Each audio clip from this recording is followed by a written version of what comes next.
I'm back again. I said I was going to go, but I forgot. I just found this book, Tarot for Change.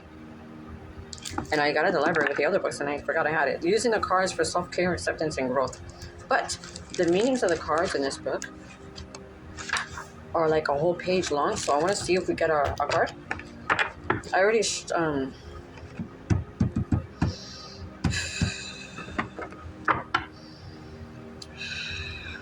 let's see if we get a card and then read the... not ready yet. Read the meaning in the book.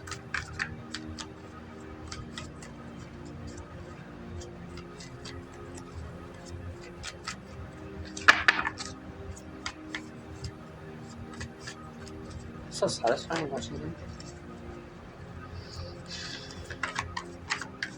Okay,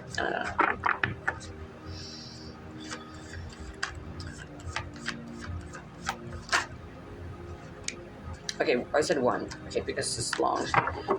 3 of Swords in reverse. They don't have the reverse in here, but that's okay. Let's just read the 3 of Swords. Swords. 3 of Swords. 3 of Swords. Okay, ready? Difficult emotions tend not to come alone. Psychologist Edward Terry feelings sometimes come in clusters of 3, and the one we're most comfortable with takes the lead, shielding us from those we have a tougher time processing.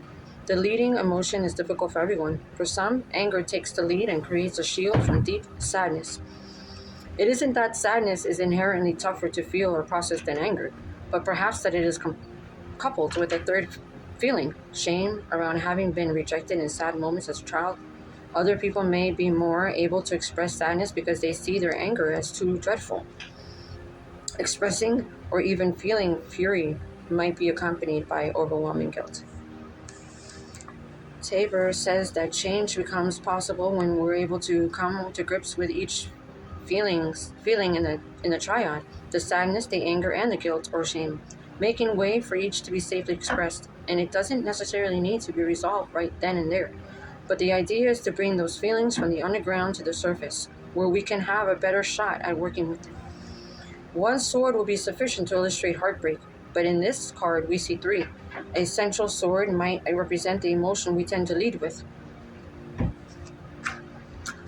But it's not the whole story, just as expression of anger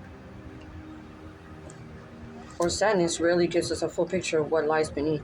The 2 swords on each side symbolize emotions that might sit under or alongside screaming in rage or crying in despair, ones that are often harder to express because they are either less tolerable or seen as less acceptable in childhood, or both. That the 3 of Swords includes all, this is more than one page, all 3 tells us that all 3 are important and all 3 may need to be addressed so that the heart can heal. Address rage and you will often find deep grief, guilt, and shame waiting to be acknowledged as well. When dealing with difficult emotions, you want to find a way to feel each feeling in the cluster. There are many ways to call up emotions through journaling, dance, dialogue, art, or spiritual practice. If you're planning to do this, keep in mind that you've been defending against the scariest emotions for a reason. So learning to feel them will require discernment, patience, and compassion for yourself. We learned in the Cup suit that emotions are like water and that they can flood and overwhelm us, draw our feet from the ground and sweep us away. I love that. Imagine that you were on the beach dipping in the ocean. Pay close attention to the currents. Don't go farther out than you will be safe to go. And if necessary, ally yourself with a professional and lifeguard type who can ensure you stay afloat when the waves get strong. Feeling hard feelings in the presence of someone you trust can keep you grounded in the moment and will provide the reparative experience of feeling all of your emotions without the risk of rejection or abandonment. One of the ways we can take the charge out of the feelings we're most afraid of is by staying with them. So when a hard feeling comes up, look it square in the eye and let it know you're scared but not chicken. Watch for dysfunctional coping mechanisms here, like wanting to fall back on the emotion-saturated narrative like one of anger or despair. In victimization or hopelessness, watch for urges to use a numbing behavior or escape strategy. It's really common to see those here. Self-soothing when things get too painful is not the same as avoiding. Keep something tactile on hand to help you ground in the physical, a cozy blanket, a frozen orange or to hold, lotion and a calming scent that keep you anchored on shore when your waves start to swell. Remembering that learning to tolerate distress is a marathon, not a sprint. No one's grading or timing you, so go at your own pace and reserve the right to take breaks. As you start to build up tolerance with the really tough stuff, you can challenge yourself to feel the hardest feelings for 2 minutes without using a numbing or avoidance strategy. Then 2 hours, 4 hours, 6 hours.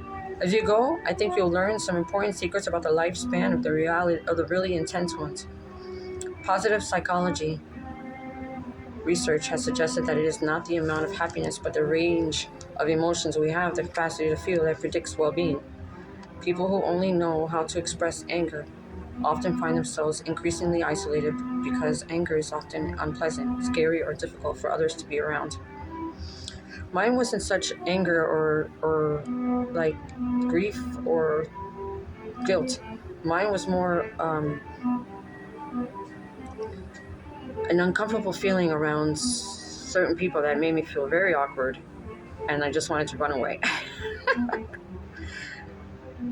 Because I felt like I was acting super weird around certain people, and I was like, can you tell? Like, I didn't feel like myself. I didn't feel right at all. It was very strong, and that's very uncomfortable, and it happens to me very often. Sadness tends to invite compassion, but when it dominates our experience, it creates a sense of helplessness that, too, makes life small. Shame and guilt can function inside the human mind and body like a poison, concealing parts of our experience that need sunlight to live. And I totally try to avoid that because it makes me feel horrible. And I don't want to feel totally imbalanced. Dispositing invisible landmines that we wind up doing elaborate rituals to avoid. The emotions are distinct, but the medicine for each is essentially the same, as we learned in the cup suit. Emotions have a life cycle of their own that begs to be honored. Our minds are so powerful, known to wield swords to defend against feelings that are too tough to bear.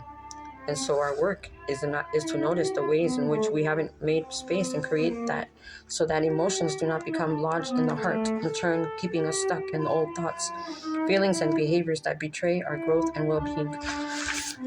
I don't know why this talk, because in the last video we were talking about bibliomancy, and that's about reading as a form of divination. This is the best book so far. To have a definition of a card, if you really need to have more meaning than just some simple same message all the time, I have 3 different books now of tarot readings. Yay! The library, right? Go to the library and get books. And what's better, instead of hearing oh, you should check out this book, or a reference of a book from somebody. For me, it's better the library, because you don't really know what you're going into. You don't have a plan. You don't have I'm gonna go look for this certain book, maybe a topic, okay, the section you need to look into. But it's better just pick off the shelf and read a piece of it inside. Like that, because then that has more not synchronicity, serendipity, kind of. For the moment, I didn't use the right word.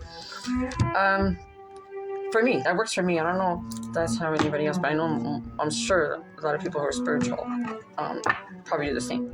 I think you can let me know in the comments.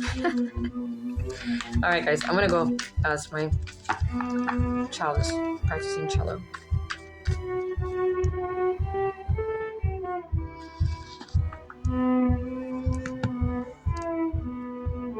The stomping is the beat. To stay on and he usually uses my phone. Bye, guys.